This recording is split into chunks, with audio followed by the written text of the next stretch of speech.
Hola, ¿qué tal amigas, amigos televidentes en Extra Plus? Un gusto saludarles, darles la bienvenida a esta edición Sumando Vigores. Conversamos con don Raúl Obregón.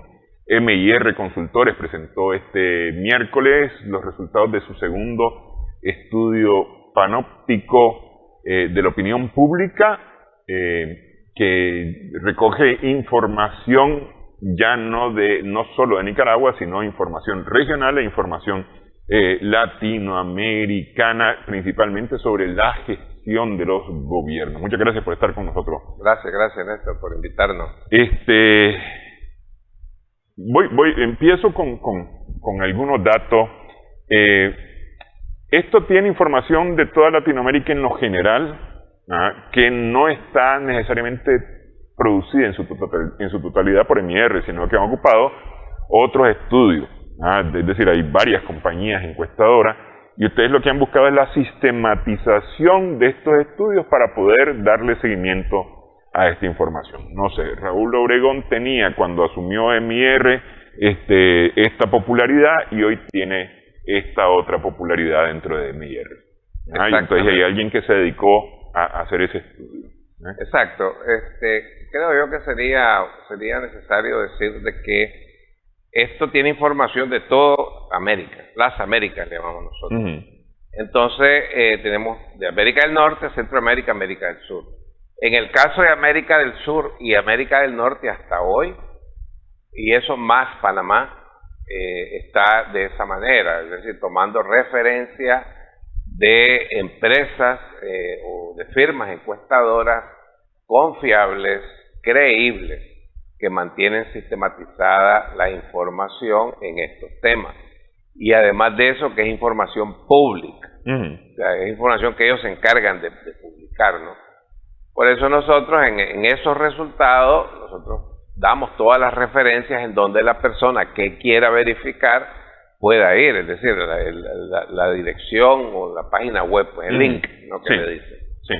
Luego, en el caso de Centroamérica, desde Guatemala hasta Costa Rica, lo que es Guatemala, El Salvador, Honduras y Costa Rica, nosotros lo levantamos con encuestas telefónicas propias de M&R Consultores. Y Nicaragua lo levantamos con encuestas presenciales en los hogares de las personas. O sea, tenemos tres modalidades de fuentes de información, ¿verdad?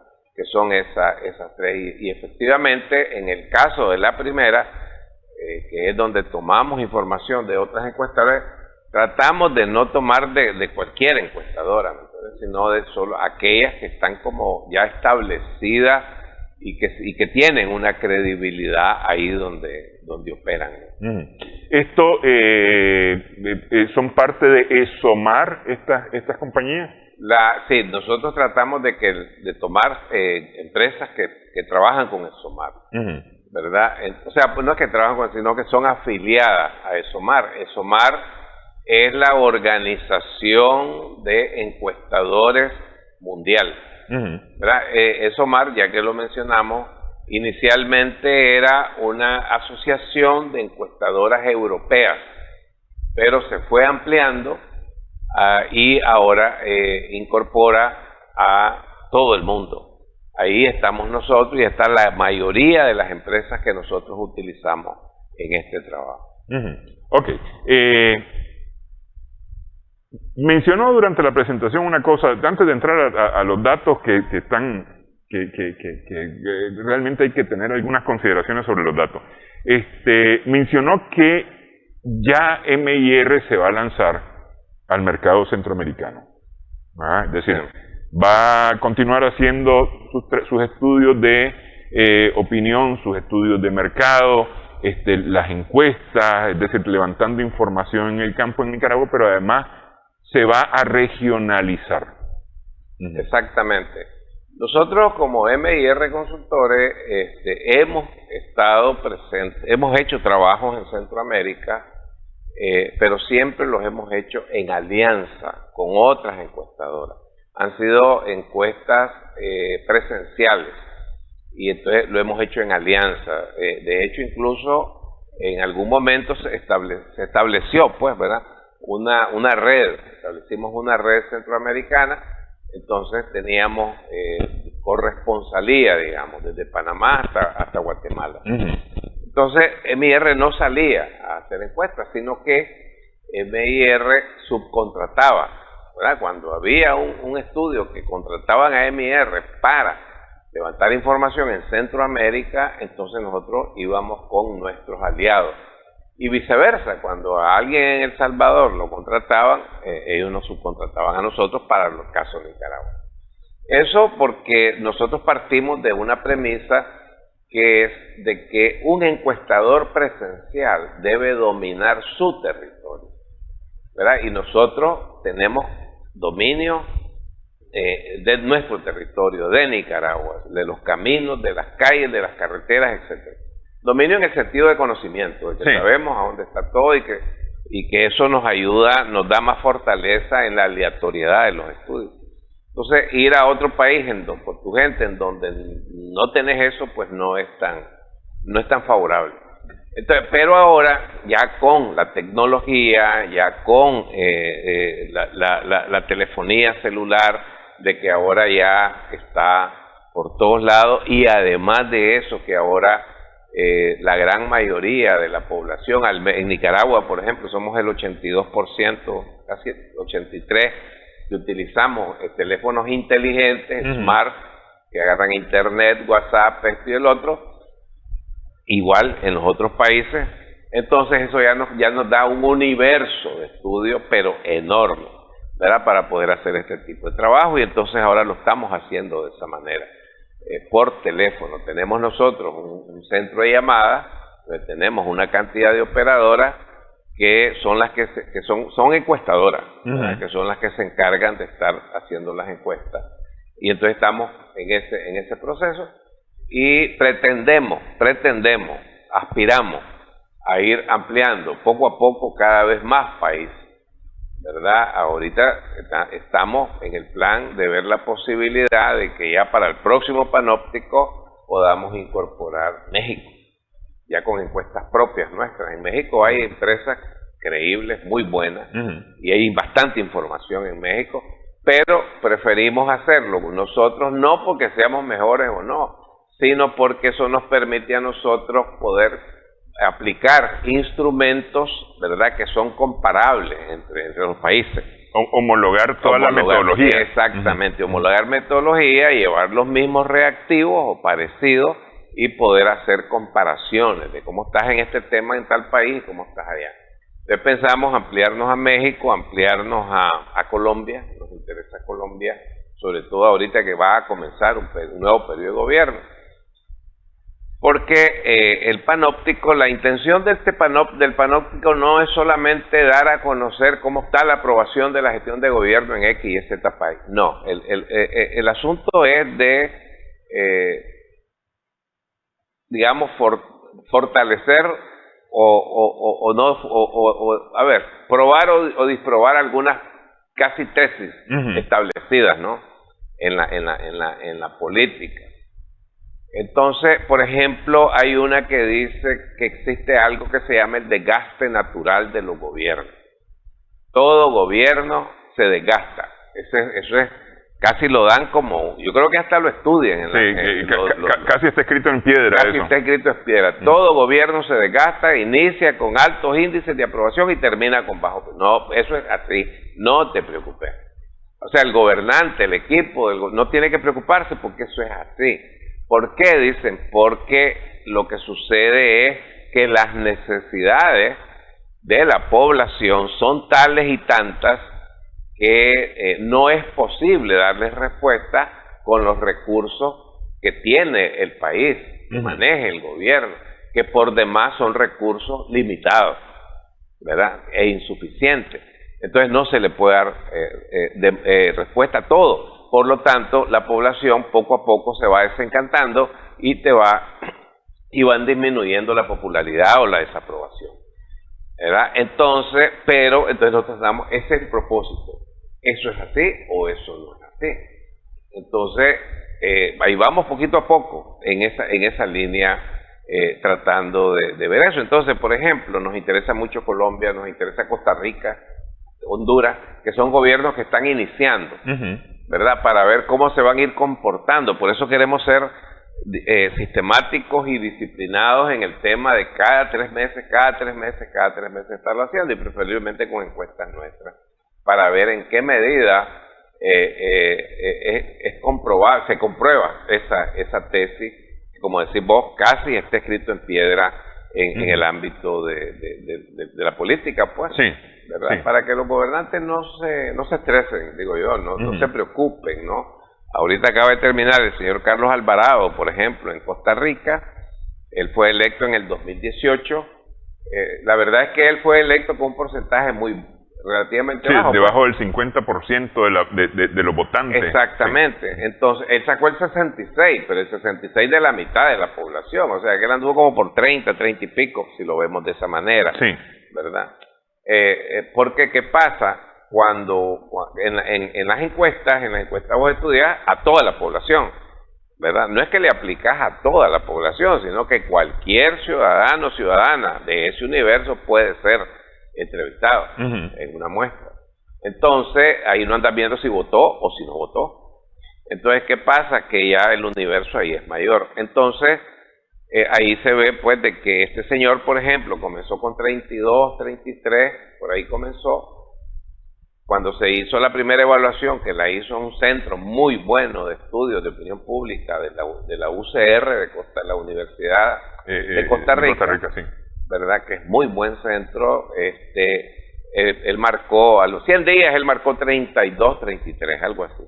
Y ahorita terminó, lo evaluamos con una encuesta nuestra, que terminó en 21, o sea, bajó 11 puntos en el lapso de 12 años, pero con esos números, ¿verdad? Con esos números de elección, o sea, de votos que lo eligieron, pues no podés esperar mucho. Pero mi punto es él sale prácticamente con unos niveles de desaprobación muy altos, arriba del 70%. Pero igual no contaba con los niveles de aprobación altos cuando inició. Exactamente. Sí.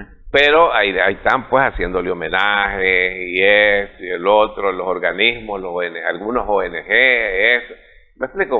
O sea, porque es el desgaste natural, no te preocupes. Ese es mi punto. Pero ya estamos empezando a ver poquito a poco nosotros de que hay gobiernos que, a pesar de que el tiempo va corriendo, esos gobiernos o se mantienen con su apoyo o van subiendo poco a poco. Ahí hay un caso que me llamó la atención. Vamos a hacer la pausa ya para que nos metamos a hablar de esto, porque hay un caso que a mí me llamó poderosamente la atención. No me lo esperaba de esa manera, y sin embargo prácticamente esta tabla, digamos, desde el inicio de su gestión al final de su gestión, que ya es en estos días, y está casi con los mismos números, incluso unas décimas más alto que cuando empezó. Hacemos pausa. Estamos conversando con don Raúl Obregón, MIR Consultores, acerca de la presentación de la segunda edición del Panóptico de la Opinión Pública en las Américas.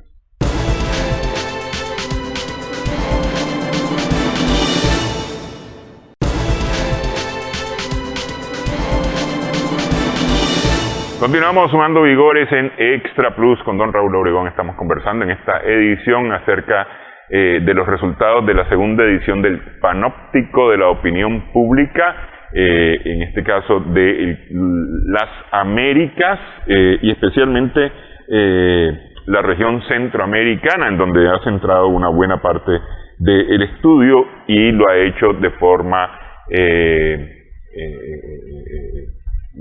decir, por sí mismo ha hecho el estudio. Una pregunta antes de entrar a los datos. A ver, yo recibo una llamada que dice 504, 502, 503 y la pienso para contestarle. Sí. ¿Cómo estuvo el nivel de rechazo de esa llamada 505? Supongo que eran las llamadas que ustedes tenían. Sí, 505. Bueno, el nivel de rechazo que nosotros hemos estado teniendo es un poco mayor que en Nicaragua. En Nicaragua nosotros andamos entre un 1 y un 2% de rechazo. Ahí sube un poco, creemos, o sea, el dato que tenemos es a 3,5, 4, el nivel de rechazo. O sea, nosotros consideramos que hemos tenido una buena aceptación. Si bien es cierto, ahí dice 505, pero nosotros nos presentamos, nuestras operadoras se presentan como una empresa centroamericana, ¿verdad? O sea, estamos dándonos ese cariz de Centroamérica. Entonces, hemos tenido una excelente... Nosotros consideramos que la recepción ha sido excelente, la atención de la gente, nos han dado el tiempo necesario para esto y no hemos tenido mayor complejidad. Y el rechazo, como te digo, es un poco mayor que en Nicaragua, pero no es así como definitivamente como lo esperábamos. Yo pensé que íbamos a andar arriba del 12%, pero no, estamos como entre 3 y 4. Sí, que es un porcentaje bastante aceptable de rechazo. Pues. Sobre todo por teléfono. Ahora, estas son las llamadas que sí, que no son como yo, que sí les contestaron y le dijeron, no, fíjate que ahorita no tengo tiempo, no me interesa, no quiero. Exactamente, exactamente. Sí. Es decir, a los que hicieron como yo ni siquiera están considerados. Sí, no, porque simplemente no nos contestaron. Pues, no nos contestaron, no sabemos si es que el número está deshabilitado o que pues, o la persona lo tiene apagado, eso no sabemos. ¿Y cómo ustedes logran determinar que hay, digamos, una buena representación del universo de cada país a través de los teléfonos? Eso lo vemos nosotros porque vamos comparando, vamos validando con los indicadores sociodemográficos de cada país, pues que los tenemos, porque son públicos, ¿no? Entonces, por ejemplo, vamos viendo el tema del sexo, pues, si en un país es 53%, por decir algo, mujeres, 47 varones, pues vamos viendo cómo se va comportando eso. El tema de las generaciones, pues, adolescentes, esto, el otro. Entonces, por ahí nos vamos guiando. ¿Y la ubicación geográfica? Porque es decir, ustedes me pueden llamar a mí, a mi teléfono, y resulta que estoy viviendo en Bilwi. Sí, no necesariamente represento Managua. Sí. Correcto. Ahí lo que sucede, Néstor, es que no estamos nosotros estudiando regiones específicas, sino el país. Pero siempre tratamos de ver, pues, que se logre una distribución adecuada de la muestra. Porque no estamos haciendo muestras, como te digo, que nos den para hacer ese tipo de análisis. Entonces, en este caso, lo que hicimos fueron 800 entrevistas por cada país. Por ejemplo, ahora, pues, Dios mediante, finalizando agosto, vamos a hacer un estudio que para nosotros es algo importantísimo, que es primera vez que lo vamos a hacer en 30 años, sobre la independencia de Centroamérica, desde la perspectiva de los centroamericanos. Siempre lo hemos hecho desde la perspectiva de los nicaragüenses.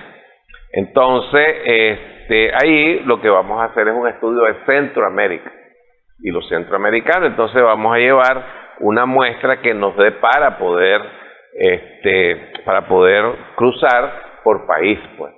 Me explique que cada país tenga una representación aceptable, que va a ser por el orden del 4,5%, pero eso no nos da para poder analizar regiones ni otras variables, pues, solo el país. Ok. Una buena cuenta telefónica les va a salir en una factura de este es probable, mes. Es probable.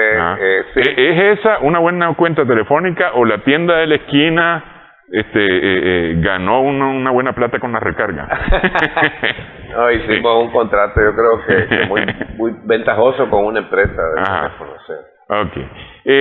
Bueno, a ver, veamos los datos de América y la aprobación de gestión o la aprobación de los presidentes, porque es la aprobación de los presidentes de América. Aquí, en este gráfico que van a ver ustedes a continuación, hay información de MIR en el caso de Nicaragua, conseguida presencialmente, información de MIR conseguida a través de la vía telefónica para el caso de Centroamérica, y con otras encuestadoras, datos de otras encuestadoras para el resto de países. Exactamente. Encabeza esta lista el presidente, es decir, el que tiene mayor aprobación es el presidente Nayib Bukele de El Salvador. Así es. Así es, el presidente Bukele definitivamente, que desde que inició su periodo presidencial hace 3 años ya, en el 19, en el 19. Esta es la centroamericana, la anterior es La gráfica anterior es esta es la aprobación de la gestión de gobierno de los presidentes. De los presidentes. Efectivamente, el presidente Bukele es el que tiene el más alto índice de aprobación, que está en el 90%, cuando él en sus primeros 100 días, él alcanzó 87, 88, o sea, ha subido 3 puntos, algo así, pero es una calificación bastante alta y bastante buena. Después está el presidente Daniel Ortega, que tiene una aprobación de... Perdón, este es agrado o desagrado. Ese es agrado o desagrado, sí, no, a ver, vamos a irnos. Tiene una aprobación del 77.3%. El presidente Ortega tiene una aprobación del 77% exactamente. Empezó con el 36 prácticamente. El presidente Ortega, exacto, viéndolo desde que él llega al gobierno en el 2007, ¿no? Sí.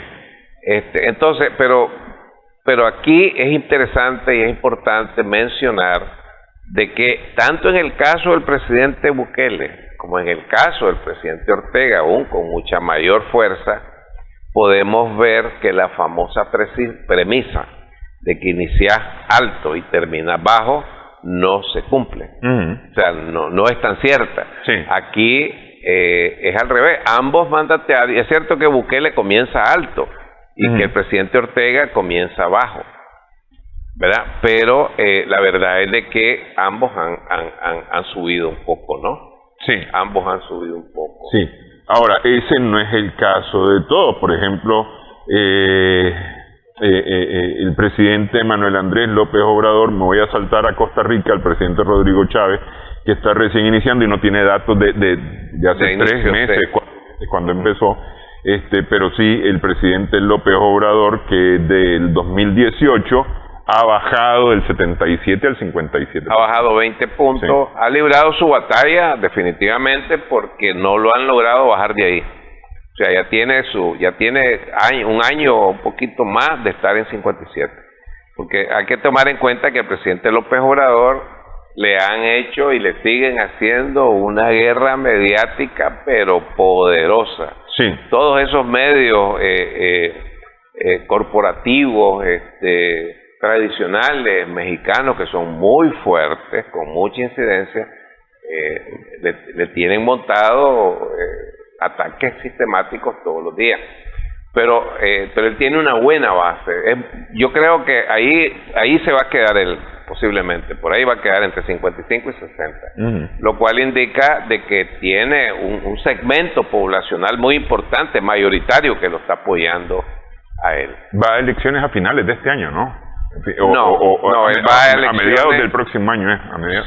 Él va a elecciones en el 24. En el 24. ¿En el 24? En el 24, sí. Él va a elecciones en el 24. Lo que pasa es que como ya se empezaron a mencionar... Es que verdad que ellos son 6 años. 6 años, sí. Él ahorita está entrando en su cuarto periodo. Va a su cuarto año, sí. Su cuarto año, sí, su cuarto año. Entonces, él va a elecciones en el 24. Lo que pasa es que ya comenzó efectivamente ya la bulla, ¿no? De quién va a ser. Sí.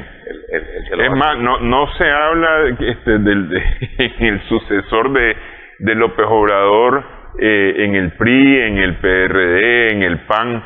Se está hablando cuál es el sucesor en Morena de López Obrador para ser el próximo presidente. Exactamente. Cosa tremenda, pues, porque es decir, ya se da por ganadora al partido. Exactamente, que yo creo que hay a pesar de todo y a pesar de los adversarios, los detractores, están claros que López Obrador tiene una base popular muy fuerte y eso lo que hace es que reafirma, ¿no? el principio de que el poder se construye abajo. El poder se construye efectivamente en el pueblo, en la paz. Que era lo que hubiésemos esperado que ocurriera, por ejemplo, con el presidente chileno Gabriel Boric, pero no ha ocurrido. Es decir, más bien,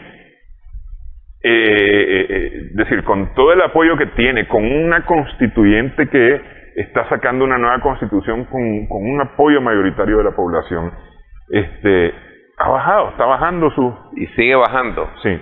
Y sigue bajando precisamente, me parece a mí, de que para mí lo que esto tiene que ver no es necesariamente con necesidades insatisfechas y que los recursos son limitados y no dan para satisfacer necesidades.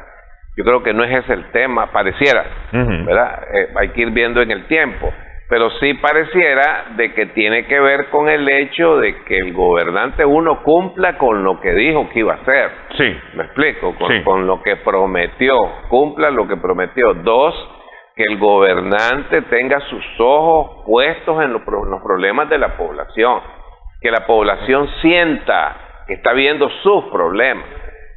Tres, que la población responda a los problemas. ¿Me explico? Porque incluso en esto de la psicología política electoral existe esa sinergia, ¿no? De que puede ser de que yo tenga un problema específico de lo que sea, vivienda, por ejemplo, pero en mi segmento están dando respuesta, a mí tal vez todavía no me han dado o no me han dado, o no tengo incluso esperanzas ahorita, pero a mi segmento sí le están respondiendo, a otra gente de mi segmento, pero yo siento que nos están respondiendo como segmento.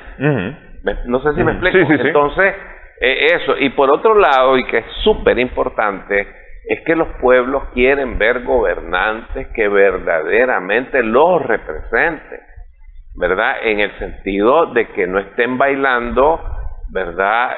La música que les tocan otros países u otros poderes fácticos que hacen que se desvíen del camino, pues. Sí, Entonces, que hay respuesta a las necesidades y demandas de la población, aunque no se satisfagan totalmente, pero, y lo vamos a ver más adelante, qué es lo que la gente considera los principales problemas en su país, exactamente. ¿verdad? Y entonces, y lo vamos a poder ver con las informaciones públicas que hay acerca de la gestión de los presidentes, cómo se está dando respuesta a esos que considera la gente sus principales problemas, y ahí vamos a notar la relación con la aprobación, es decir, si no hay respuesta a ese que la gente considera sus principales, o a esos que la gente considera sus principales problemas, entonces, exactamente. sí. Entonces, yo creo que por ahí va la cosa, además de que hay gobernantes que pareciera que su gran objetivo, y que logran, que ya lo cumplieron, es llegar a ser presidente, y de ahí en adelante pues a esperar el último día para irse con la desaprobación, con el desgaste natural. Sí. Y ya está, pues, ¿me entiendes? Ya llegaste, ya estuviste, ya vas a aparecer en la lista de los presidentes de tal país. ¿Me explico? Hiciste, no hiciste, viajaste, no viajaste, yo qué sé, pues. Pero no llegas allí con esa disposición, con esa estrategia de llegar a resolverle problemas a la población, y que la población sienta que está siendo incluida, que está siendo visibilizada. Tal vez, como insisto, yo creo que eso es importante, no necesariamente a nivel individual, a nivel personal, sino a nivel de segmentos. Así es. Bueno, hay ahí otros casos, por ejemplo, está el caso del presidente Iván Duque, que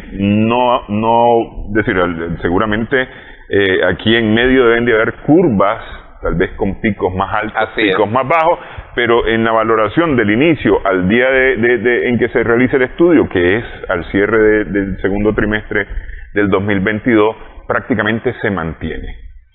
Correcto. A mí me parece que el caso de Duque, lo que se ve pues en el caso de Duque, es que él ganó con la base del uribismo.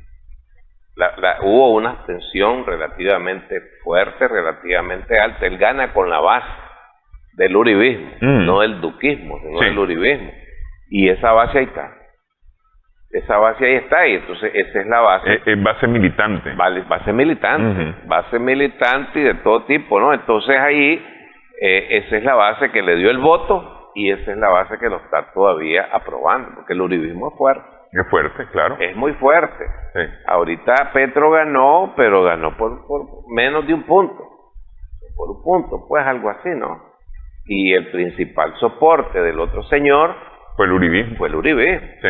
Fue el uribismo, y echémosle la vaca a todos. Echémosle la vaca a todos. No lo lograron, pero le echaron la vaca. Entonces, Duque es un militante del uribismo. Sí, entiendo yo que en el legislativo, aunque salió muy golpeado el uribismo, pero son la segunda fuerza, como partido entiendo yo que son la segunda fuerza legislativa, ¿no? Así es, en Colombia. así es. Pero ya con las alianzas y demás se convierten en la fuerza más importante legislativa de Colombia, porque hay varios otros partidos que se unen al uribismo, lo que le va a complicar las cosas al presidente Petro. Yo pienso que sí. Sí. Y además ese 21% que apoya a Duque hoy, que yo considero que es la base del uribismo, es la clase media hacia arriba. Clase media alta, clase alta, que ahorita está espantada. Sí. O sí, tienen espantados. Porque llega el comunismo. Porque llega el comunismo. Entonces, esa gente es muy fuerte. Esa gente son los dueños de los medios de comunicación, de televisivos, radiales, escritos, etc. No sorprenda ver la misma campaña que hay contra López Obrador en México, contra Petro en Colombia. Exactamente. Sí. Ok. Luego, bueno, pues está, hay casos como el del presidente Alberto Fernández de Argentina, el presidente Jair Bolsonaro, que yo creí que iba a salir más golpeado, pero sin embargo está bastante bien. Y entendería yo que tiene que ver un poco con lo más reciente en Ecuador, que ocupa el último puesto el presidente Guillermo Lasso, que tiene que 1/3 de aprobación de lo que tenía cuando inició su mandato. Efectivamente. O sea, la población le ha quitado el apoyo al señor Lasso. Me parece que las protestas estas que hubieron no las manejó pensando en cómo contribuir, ¿no?, a resolver los problemas a la población, sino que más bien fue reprimirla. Y me parece que eso le quitó, y lleva 7 meses, ¿no? Sí. 7 meses, 8 meses lleva, y está... Sí, en 1/3 prácticamente. Sí. Bueno, vamos a hacer pausa, hablamos de Centroamérica, lo que piensan, sienten los centroamericanos según este estudio de MIR Consultores.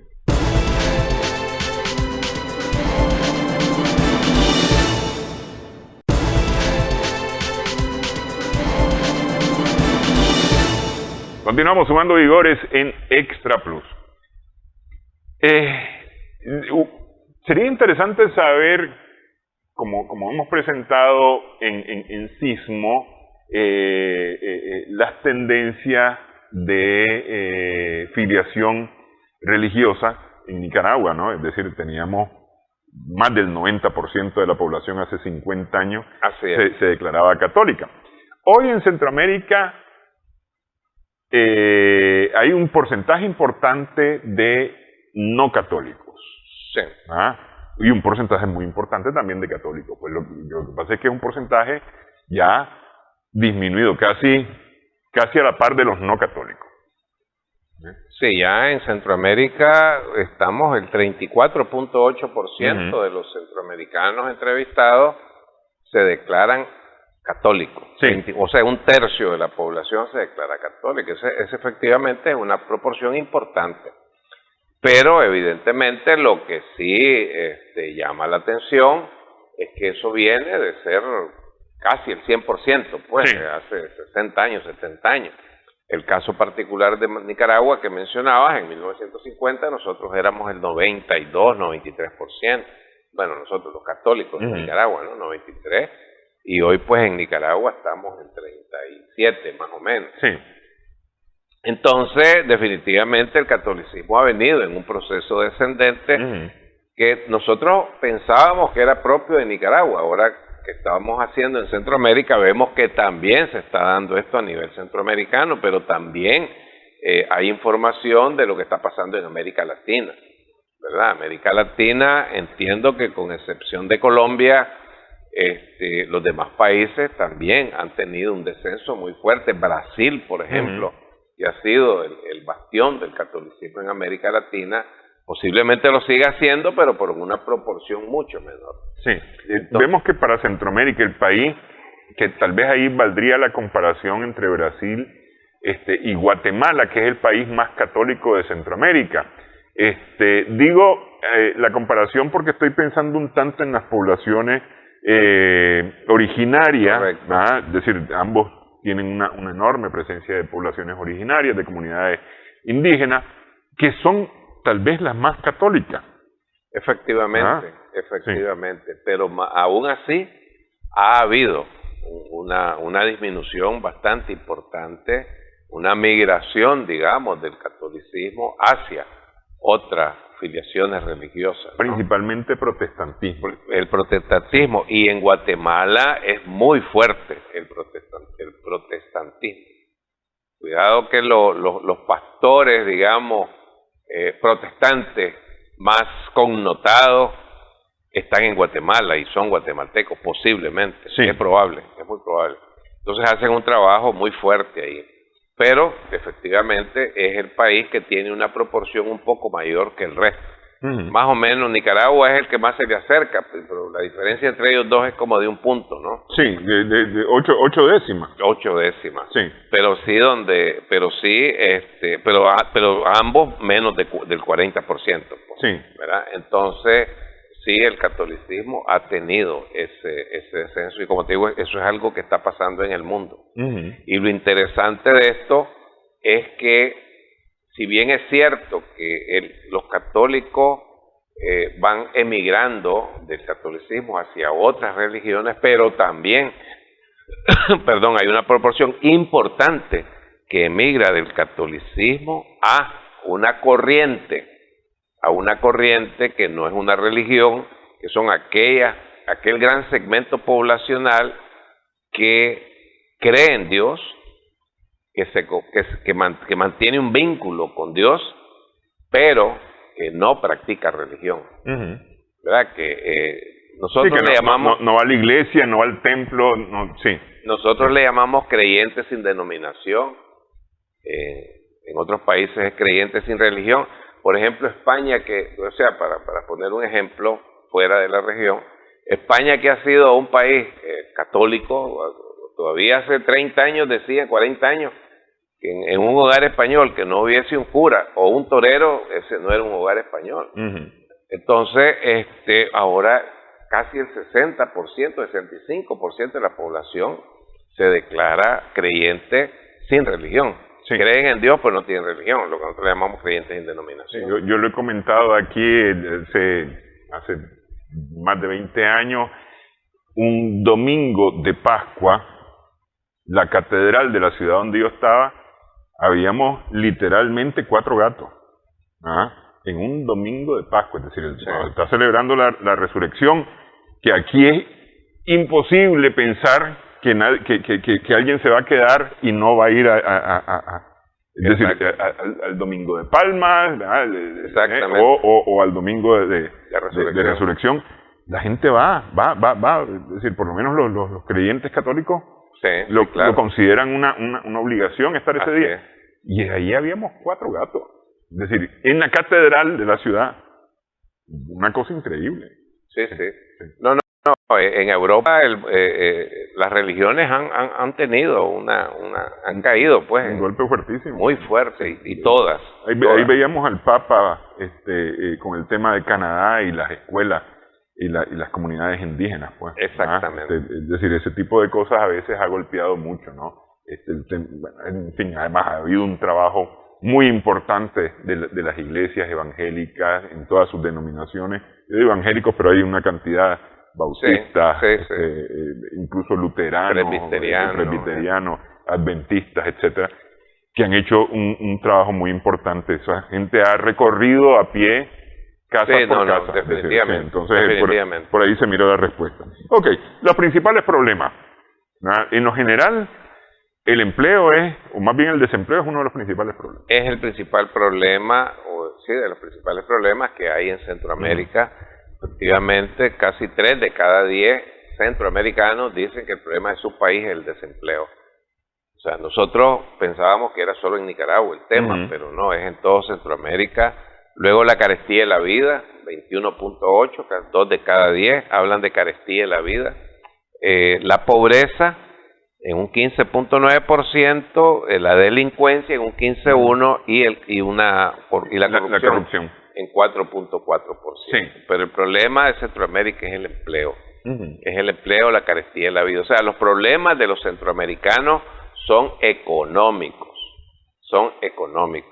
Y van entre un 60% hasta un 70% la sumatoria de los problemas económicos. Si consideramos el empleo como un problema socioeconómico. Claro, el empleo, la pobreza, la carestía de la vida. Es decir, que aquí lo vemos en los 3 primeros lugares, ¿no? Sí. Exactamente. Ahora, si uno ve esto de los problemas por país, es interesante observar que la carestía de la vida en las circunstancias actuales es lo que más está afectando a los centroamericanos. Excepto a Nicaragua. Excepto a los nicaragüenses. Ahora, no es que no nos afecte.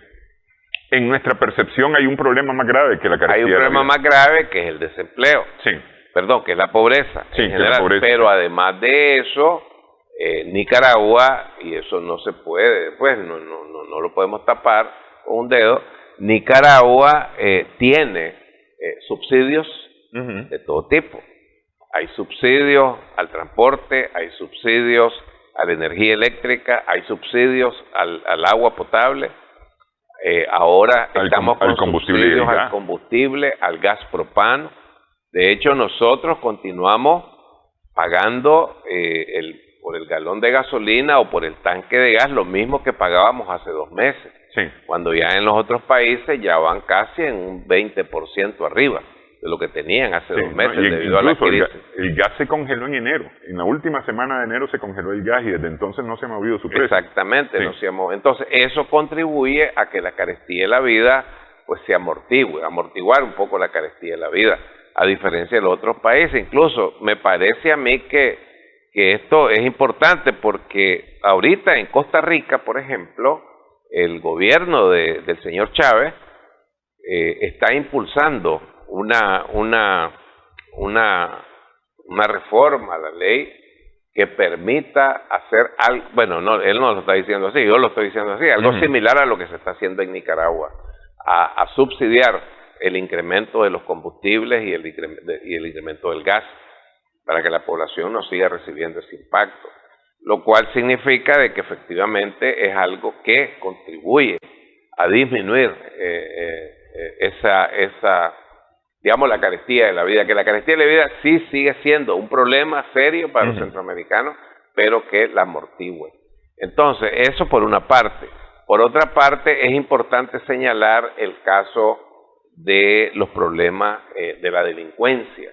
Sí. La delincuencia es un problema importante para todos los centroamericanos. Ocupa el tercer lugar, prácticamente 2 de cada, excepto en Nicaragua, 2 de cada 10 entrevistados consideran que ese es el problema en casi todos los países. Exactamente. En Nicaragua es un 6%. Por ahí anda, un 6. 7.3. 7.3, en los otros anda entre 19 y 20, 21. Sí. Entonces eso es el tema de que eso significa pues que efectivamente en Nicaragua el tema de la seguridad ciudadana o sea, tiene más garantía, ¿no?, la ciudadanía en ese tema. El segundo lugar, efectivamente, el desempleo, ahí estamos parejos todos, o sea, todos en segundo lugar, con la excepción de que Nicaragua es el que tiene mayor proporción de gente diciendo desempleo. Nicaragua tiene un 31.7, ¿verdad? Casi como Costa Rica, que tiene el 27. Sí, pero todo, estamos hablando de desempleo. Y la pobreza, ¿sí? Y la pobreza, que está en todos los países, pero que en Nicaragua ocupa el primer lugar. O sea, para los nicaragüenses, el tema de la pobreza es lo más importante que se debe de resolver. El problema más importante a resolver es eso. Sí. Entonces, pareciera que la estrategia que oficialmente y públicamente anuncia el gobierno de Nicaragua, de que el principal enemigo de los nicaragüenses es la pobreza y que ese es el enemigo a derrotar, pareciera que están apuntando en el blanco adecuado, ¿no? Y ojalá y Dios quiera que empecemos a ver y que continuemos viendo, porque definitivamente el país ha disminuido. O sea, hace 15 años, 18 años, estábamos en 40 y tanto % de niveles de pobreza. Hoy estamos un poquito arriba del 20, ¿no? 24, 25, 26%, dependiendo la cifra donde la veamos. Y la pobreza extrema, pues, ha bajado significativamente. Entonces, pues, este gobierno va trabajando en ese tema y esperemos que eso continúe. Y luego el tema de la pandemia, que también es considerado un problema, pero básicamente es considerado un problema en Costa Rica y en El Salvador. En El Salvador. Sí. Ya en Guatemala, Honduras y Nicaragua, los nicaragüenses no lo consideran entre los principales problemas, ¿verdad? Entre esos 5 problemas más importantes. Entonces, por ahí está más o menos lo que es la radiografía. Y Nicaragua, que mete el problema político entre sus problemas. Nicaragua el problema político, correcto. Sí. ¿Verdad? Que los otros países no, la ciudadanía de los otros países no menciona el problema político. Sí. Ok, vamos a hacer pausa nuevamente. La situación económica y la aprobación de las gestiones de gobierno, la dirección que llevan los países en Centroamérica al regresar.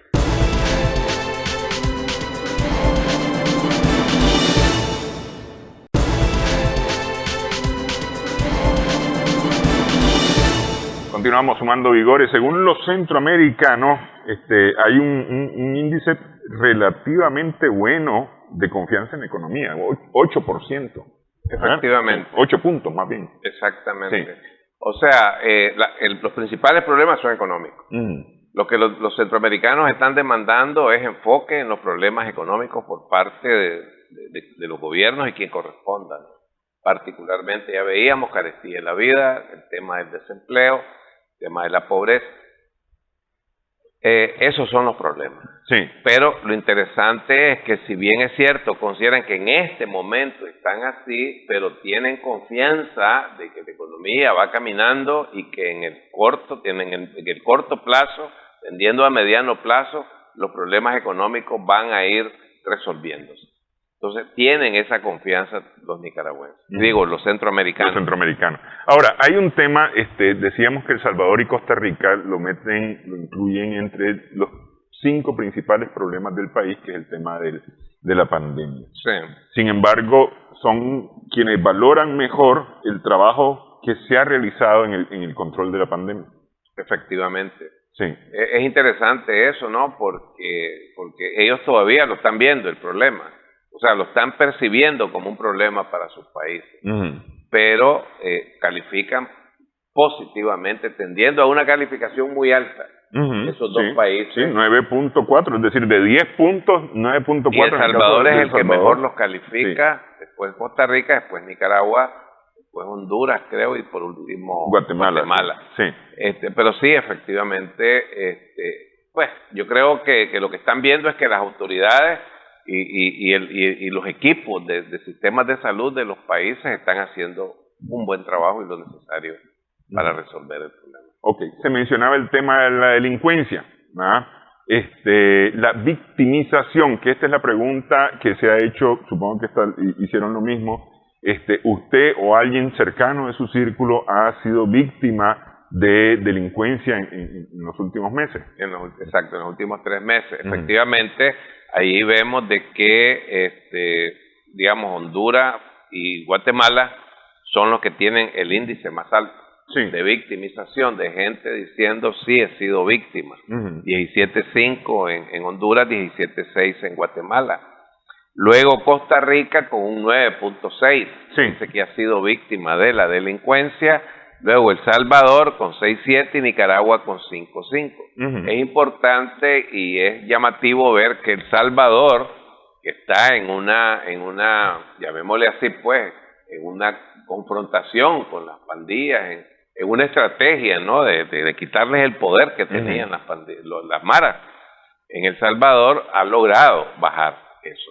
Y me parece a mí que, entre otras cosas, entre otros factores, pero principalmente es el que está contribuyendo a los altos índices de aprobación del trabajo que está realizando el gobierno del presidente Bukele, ¿verdad? Porque todo hace indicar de que las maras, hasta antes de la llegada de Bukele al gobierno, tenían control sobre muchos territorios en El Salvador. Incluso el tema de que había que pagar peaje a las maras, ¿no? A los postas de las maras para poder entrar. Para poder pasar. Pues, a un barrio. Los camiones repartidores de leche, los repartidores de todo tipo de productos tenían que pagar peaje para poder pasar, pues, a las maras. Las maras tenían más control del territorio que la misma policía, que el mismo ejército. Incluso el presidente Francisco Flores, hace, no sé, hace 20 años, 15 años. por ahí. Le declaró la guerra a las maras, pero la verdad es que no pasó mayor cosa. Sí. Pero hoy, con lo que está haciendo Bukele, pues pareciera, ¿no?, que está siendo efectivo. Es cierto, ha llevado yo no sé cuántos miles ya de mareros, ¿no? Sí. Pero creo yo que esto está contribuyendo, o sea, que es uno de los factores contribuyentes a ese alto índice de aprobación, en el tanto el salvadoreño, ciudadano común y corriente, que trabaja todos los días, ciudadano honrado, que anda en cosas honradas, estaba harto de este tema de las maras, pues, de no poder, incluso, o sea, de estar teniendo que pagar para poder entrar. Ahora a El Salvador le va a hacer falta tener un programa de reinserción de esa población que eventualmente va a cumplir una condena, un año, 5 años, 10 años, 20 años, van a terminar cumpliendo una condena y se van a tener que reinsertar a la sociedad, y entonces hay que buscar qué hacer con ellos justamente para que no vuelvan. Exactamente. Incluso los índices de victimización, por otra parte, de El Salvador, hace 5 años, hace 10 años, hace 20, eran 20, 25%. Sí. Ok, acerca del rumbo que lleva el país, justamente el más aprobado es siempre el presidente Bukele. El presidente Bukele es el que tiene el mayor índice. El 88%, 9 de cada 10 ciudadanos cree que va por el buen camino. Que lleva el país por el buen camino. Después está el presidente Chávez de Costa Rica, que está comenzando, es cierto, tiene 2 meses, pero pareciera, pues, ¿verdad?, que hasta hoy el hombre va caminando por donde la población lo quiere ver caminando. Luego el presidente Ortega, que tiene 70% de camino correcto. Luego la señora Castro, que está en 37, perdón. 37, y el presidente de Guatemala en 29. Sí. Eso me llama la atención, la presidenta hondureña, es decir, no ha recibido muy buenas críticas a su gestión. Al contrario, ha recibido malas críticas a su gestión. Sí, o sea, y ella, yo creo que estamos a 6, 7 meses, ¿no?, de que inició su gobierno. Sí. Pero definitivamente hay ahí algunas cosas que no le están haciendo a la población, incluso a votantes del partido de ellos, no le están pareciendo. Ella llegó ahí con una coalición, una coalición de derecha con ellos, que pues le autoidentificaban como de izquierda. Entonces ahí es algo similar a lo que está pasando tal vez no tan similar, pero algo parecido está pasando en Argentina, pues, con esa coalición, ¿no?, que el presidente está quedando como relegado, ¿no? Habrá que ver con ella. Entonces, eso a la presidenta Xiomara Castro le da un balance negativo, aunque sea de 1/10, pero ya es un balance negativo en su primer año, está en sus primeros 6, 7 meses de gobierno, y son 4 o 5 años, pues, entonces habrá que ver el desgaste va muy rápido en el caso de ella. El desgaste va. Ese es el mismo caso Boric, que es el mismo caso Castillo. Bueno, que Castillo yo creo que ya ni se puede mencionar porque ese señor no ha gobernado. No le han permitido, No ha gobernado, ese señor solo se ha dedicado a tratar a discutir con el Congreso si lo destituyen o no lo destituyen. No, pues, ese señor no ha gobernado para nada. Bueno, el presidente Bukele no solamente tiene la mayor aprobación, sino que en el balance general es el que está prácticamente el 90% tienen el balance general al hacer la operación de sumar la aprobación y restar la desaprobación, porque tiene una desaprobación muy baja, pues. Muy bajo, muy bajo, el 90% exactamente. Perdón, el 90% de aprobación, el 3.2% de desaprobación. En el caso del presidente Ortega, el 77.3% de aprobación contra 8.9%, con un balance de 68.4% y 87%. Bukele. En el caso de Bukele, Bukele en este sentido es un fenómeno, ¿no? El tipo. En el presidente Chávez, 76 contra 4.4 y con un balance de 71. Todavía en términos positivos. Pues. Todavía en términos positivos. La presidenta Castro ya pues por 1/10, pero ya está en negativo con 0.1. Y el presidente de Guatemala que está con menos 16.8. Negativo. Que es al que le ha ido más mal. ¿Qué quieren decir ustedes con el estado de ánimo? ¿Qué es lo que preguntaron para medir el estado de ánimo?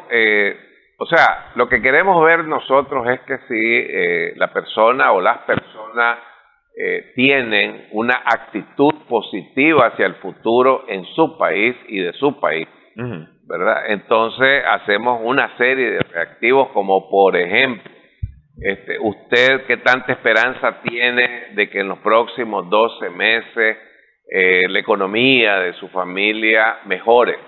Se espera que mejore, que empeore. Una persona que anda con una actitud negativa te dice, vamos mal y voy a empeorar. ¿Verdad? En términos positivos, vamos a mejorar. Y así, son 11, 12 reactivos los que se utilizan para eso.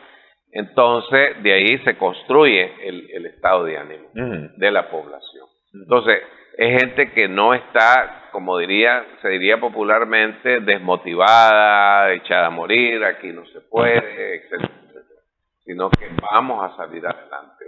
En esencia, eso es lo que buscamos con esos reactivos. En los últimos años hemos visto las llamadas caravanas de migrantes, especialmente Guatemala, El Salvador, Honduras.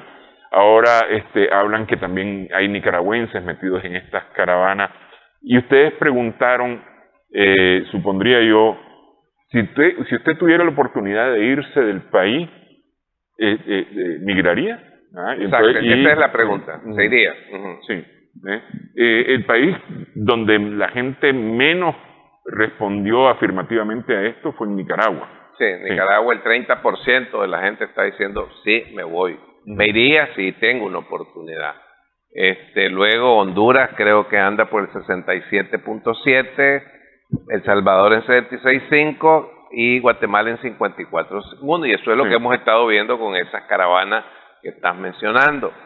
Llamativamente, para mí al menos, Costa Rica hay un 60% de la población que dice, pues de la población entrevistada, que dice, hombre, si tuviera oportunidad, una mejor oportunidad, me voy. O sea, la decisión o la opción de decir me voy, no necesariamente quiere decir porque aquí estoy mal, pues. O sea, sino que si te sale una oportunidad mejor, pues yo me voy, ¿verdad? Sí.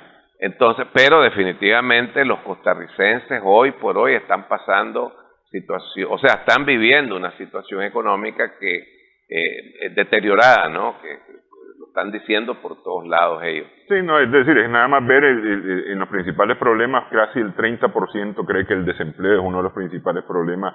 El 31% se queja de la carestía de la vida en Costa Rica. Entonces, efectivamente el tema económico, me parece a mí que en esto juega un papel muy importante. Y definitivamente que la gente busca soluciones en el corto plazo, económicas.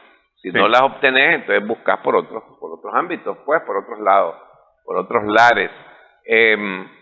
Ahora, en el caso de Nicaragua, hoy tenemos 30, pero no debemos de perder de vista que para el inicio de este siglo, 2021, estábamos a los niveles de Honduras, de El Salvador y de Guatemala.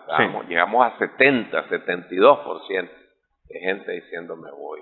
Es cierto, nunca salieron esas caravanas de aquí, que las que hemos estado viendo, pero sí de Honduras, Guatemala y El Salvador, pero la verdad es que sí, 7 de cada 10 nicaragüenses dicen, si tuviera la oportunidad, me voy. Ahora pues se está tratando de manejar el tema de incorporar a nicaragüenses en el tema de las caravanas.